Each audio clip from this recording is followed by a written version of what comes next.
কি জিনিস বুঝি না, রোজাতে কোনটা করতে হবে কোনটা করতে হবে না, কোনটা জায়েজ করতে গেলে রোজা ভেঙে যাবে, কোনটা করতে গেলে রোজা থাকবে। আমার বন্ধু, আমি জানতামই যদি না আর আমি রোজা রাখতে লাগতাম, আল্লাহ যদি আগেই বলতেন যে তুমি রোজা রাখো আর রোজা রাখতে লাগতাম। আর তা আমি জানি না যে রোজা কতক্ষণ ধরে রাখতে হবে, এটাও কোরআন যদি আপনাকে বলে দিত কতক্ষণ ধরে রাখবে আমার বন্ধুরা, তাহলে রোজার অবস্থায় কোন কোন জিনিস জায়েজ কোনটা না যায় আগে জানতে হবে, তারপরে রোজা আপনার কবুল হবে।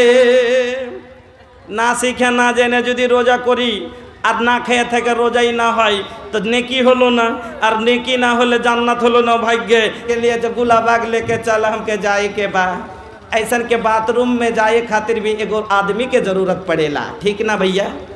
बाथरूम जाए खातिर एगो आदमी के जरूरत पड़ेला, लेकिन भैया जेकर आँख बा उ दोसर के कबो, अगर जेकर आँख नहीं खे भैया, अगर कपड़ा भी खराब हो जाई नो तो खुद से ना जा सकेला, लेकिन जेकर भैया आँख बा वो दोसर के मोहताज रही ना।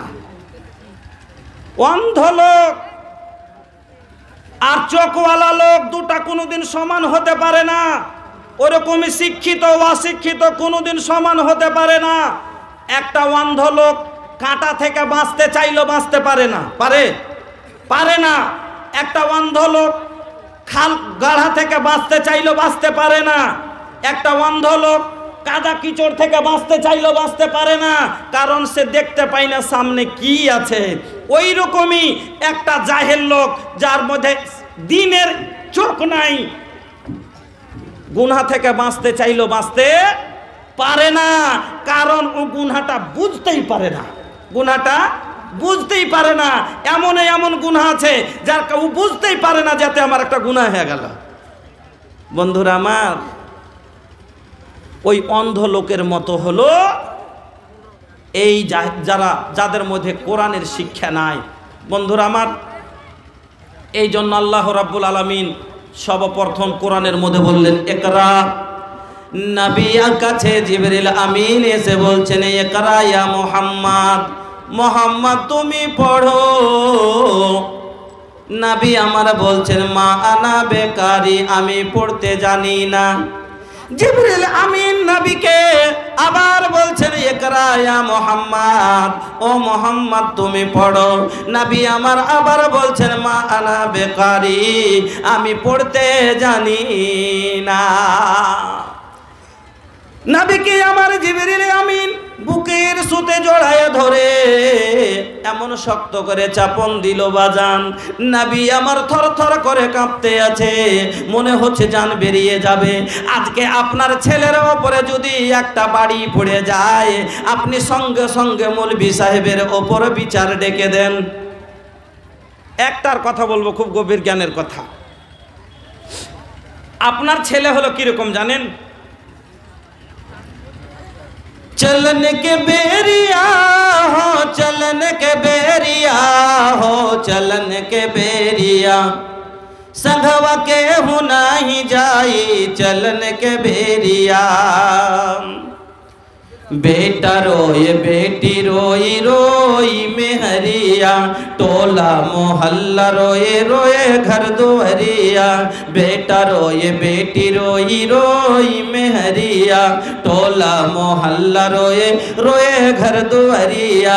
अरे जईबा अकेले,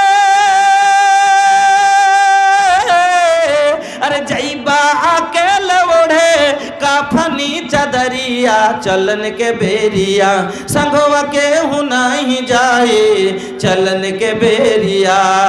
जुआ शराब छोड़ा छोड़ा सब बुराई, जुआ शराब छोड़ा छोड़ा सब बुराई। 4 दिन के जिंदगी बकरला कुछ कमाई, 4 दिन के जिंदगी बकरला कुछ कमाई। अरे माटी में मिल जाई, अरे माटी में मिल जाई ये सुंदर शरीरिया चलन के बेरिया संगवा के हुना ही जाए चलन के बेरिया।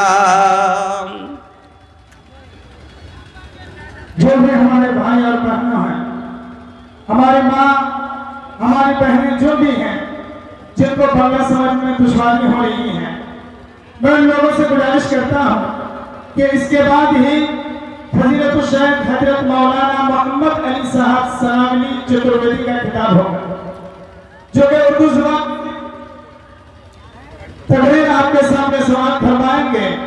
लिहाजा आप लोगों से गुजारिश है कि आप लोग दिलचस्पी के साथ बैठें और जो भी खिताब हो रहे हैं उनको ध्यान से सुनें। इसके बाद ही मोहम्मद अली साहब चतुर्वेदी का खिताब होगा इंशाअल्लाह। अच्छा, यहाँ उर्दू समझने वाले ज़्यादा हैं, लेकिन मैं क्या करूँ कि मेरी उर्दू ज़बान सही नहीं है और इसलिए मैं जो है उर्दू ज़बान में बात नहीं कर रहा हूँ। जो चूँकि मेरी तालीम बंगला में हुई है और मैं उर्दू बोलूँ और मुझसे मुज़क्कर मुअन्नस की तमीज़ ना हो तो फिर लोग समझेंगे कि कैसे बोलते हैं मौलाना साहब जिनको मुज़क्कर मुअन्नस की तमीज़ नहीं है। इसलिए मैं उर्दू बोलने से संकोच कर रहा हूँ, लेकिन आप लोग गुस्ताखी माफ़ कीजिएगा, बीच बीच में ज़रूर बोलूँगा इंशाअल्लाह। तो आज औलाद से बाप शिकायत कर रहा, बाप को औलाद से शिकायत है तो औलाद को अपने वालिद से शिकायत है कि नहीं है? बेटा कह रहा है कि मेरे अब्बा जो है हमारे साथ इंसाफ नहीं कर रहे हैं, और औलाद कह रही है कि हमारे वालिद जो हैं और वालिद क्या कहते हैं कि मेरा बेटा जो है मेरी इज्जत नहीं करता है। लेकिन क्यों नहीं करता है वो आपको पता है? अगर आपके औलाद वक़ज़ा रब्बुका अल्ला तअबुदू इल्ला इय्याहु व बिल वालिदैनि इहसाना का माना जान ले तो फिर आपसे बदसलूकी दूर की बात, आपके सामने नजर उठाकर भी बात नहीं करेंगे। आप इसीलिए पहले पढ़ाइए, आप इसीलिए मैं आप लोगों से कह रहा हूं, यह खातिर हमार विनती बा कि आपन औलाद को जरूर पढ़ाई। भैया एक साथ रवा लोग नमक रोटी खा ली, आलू से अपन काम चला ली, लेकिन एक दिन मीट मछली के पैसा बचा के अपन लड़का के भविष्य बनाई जरूर। नहीं तो भैया जब बुढ़ोती आ जाई ना तो बैठ कर भैया लोर बहौला से भी फायदा ना होई। बापो खो खई छो का नहीं छो माई तोहरी, बापो खो खई छो का नहीं छो माई तोहरी, तैयो पूछे नहीं छे ओकरो एको बार बेटा, तैयो पूछे नहीं छे ओकरो एको बार बेटा। दाना दाना खातिर भी आज तरसई छे माई, दाना दाना खातिर भी आज तरसई छे माई, जकरा कोखी से भैले दू चार बेटा, जकरा कोखी से भैले दू चार बेटा। दाना दाना खातिर आज माई तरसतिया भैया काहे, जकरा लगे चार गो बेटा बा माँ भीख मांग के खा रहल बिया। काहे भैया, एकरा के माई के का इज्जत बा पता नहीं खे। एकरा के अगर मालूम रहत भैया के माए रो कदमों में जन्नते रो बाग मिली तो, माए रो कदमों में जन्नते रो बाग मिली तो बाप होइलो जन्नते रो दुआर भैया, बाप होइलो जन्नते रो दुआर भैया। माए रो चरणवा, माई के चरणवा में जन्नत तुहार हो, अपन जान से बढ़ के करिहा तू माई से प्यार हो। काहे भैया, माई रूठ जाली तो रब रूठ जाला, रब के मनाबे के बा तो माई के मनाला, रब के मनाबे के बा तो माई के मनाला, तब जाके कबूल होई इबादत तोहार हो, अपन जान से बढ़ के करी हाँ तू माई से प्यार हो। एकरा के माई के इज्जत पता नहीं खे, माँ का चीज होला पता नहीं खे। तो बंधुरा आमार আমি আপনাদের সম্মুখে আর কটা মাত্র কথা বলবো, শেষ কথা। আপনার একটা ছেলে হলো কিরকম জানেন, একটা সোনার টুকরার মতন। যেমন একটা লোক হাল চাষ করতে যে একটা সোনার টুকরা ভাঁড়ে উঠে গেছে, এবার সোনাটা পাওয়ার পরে ভাই যদি নিয়ে এনে তাকে বাড়িতে বাক্স ভরে রেখে দেয়, এতে থেকে কোনোদিন জীবনে কোনো গহিনাগাটি হবে? रोड दुकान चौक चौराहे पे घूम रहे हैं या जो भी हमारी माँ बहनें घूम रही हैं, उनसे बड़ी ही अदब और एहतराम गुजारिश करता हूँ कि आप लोग पंडाल में आके बैठ जाएं। आप लोग पंडाल में आए, जो भी हजरात रोड पे चौक चौराहे दुकान पे घूम रहे हैं, आप लोगों से बड़े ही अदब और एहतराम के साथ गुजारिश करता हूँ कि आप लोग पंडाल में आकर बैठ जाएं और उलमा इकराम की बातों को सुने। তো একটা সোনার টুকরাকে যদি আপনি লুকিয়ে রেখে দেন বাক্সের মধ্যে, জীবনভর ওরকমই থেকে যাবে, কিন্তু তাতে থেকে কোনো গয়না গাঠি কোনো জিনিস তৈরি হবে না। তাকে তৈরি করতে গেলে স্বর্ণকারের কাছে নিয়ে যেতে হবে, আর স্বর্ণকার তাকে আগুনে দিয়ে তার আবর্জনাকে বাহির করে তাকে হাতুড় দিয়ে পিটে নরম করে এবার তাকে রূপ দিবে, যা করবে তাই হবে।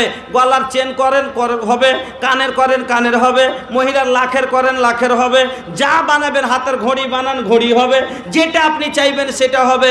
আপনার বাচ্চাটা হলো সেম টু সেম ওরকমই।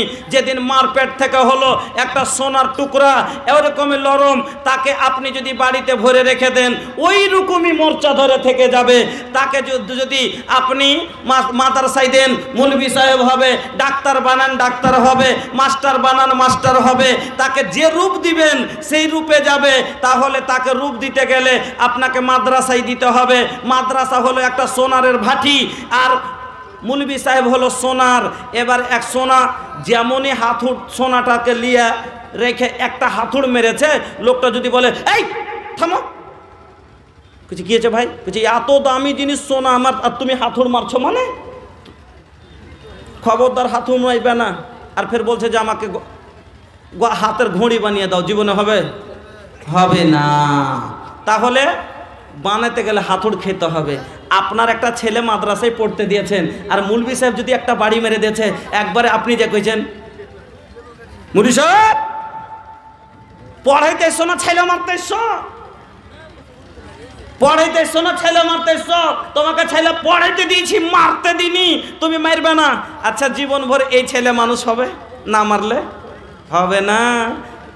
এই বদমাসের একবারে হাড্ডি হবে। মাদ্রাসায় যাওয়ার পরে একে চিমঠি কাটছে, ওর ছালা টেনে ফেলছে, তাকে নিচে নিচে সবাই যে শেখাত করছে যে মৌলানা সাহেব ওই শ্বেতাবুর ছালা টেনে ফেল দিলে, শ্বেতাবুর তোকে মারবো রে। ফের একটু পরে এসে কইছে চাপ্পল চালিয়ে দিলে, রাগের ভরে তখন একটু আদরটাকে বদলে লেগে মৌলানা সাহেব একটা বাড়ি মেরেছে, আর ছুঁড়া কানতে কানতে বাড়ি। ওর মা কই কি হইলো তোর রে? কইছে মৌলভী মারলে। কেন মারবে মৌলভী?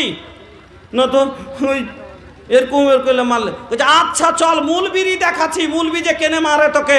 এটা লয় যে কি বললি তুই, মৌলবী কাহরির ছেলের উপরে কোনো দুশ্মনী রাখে না, তোকে মারার কারণ কোনো আমার সাথে মৌলবী সাহেবের কোনো শত্রুতা নাই, দুশ্মনী নাই যে তোকে মারবে। এর মানে তুই অবশ্যই কিছু করেছিস। কি করেছিলি বল? যদি বলে দেয় আমি ছালা টেনেছিল তখন মেরেছে, আর একটা চড় দিয়ে এই টানতে কেড়ে গেলি, তোকে পড়তে দিয়েছিলাম না টানতে দিয়েছিলাম। যদি একবার এই ধমক দিয়ে দেন, জীবনে আপনার ছেলে আর সুযোগ পেবে না, আর এই আদরের বাদর হবে না। এজন্য একটা শের পড়েছিলাম, হাররিজ বানিকা আলাল আদাবে ফিস সিগারে কাই মাতা কিররাবহিম আইনাকা ফিল কেবারে ওয়া ইন্না মাসালুল আদাবে তাজমাউহা ফি উনফুয়ানিস সাবাকান নাকস ফিল হাজারে। ছেলেকে যদি চোখের জ্যোতি বানাইতে চাও, বড় হয়ে যদি দিল জুড়া ছেলে নিতে চাও, তাহলে ছোট্টতে তাকে আদব দাও। যেমন ছোট পাথরের লেখা কোনোদিন মিটাই না, ছোট্টর দেওয়া আদত কোনোদিন বদলাই না।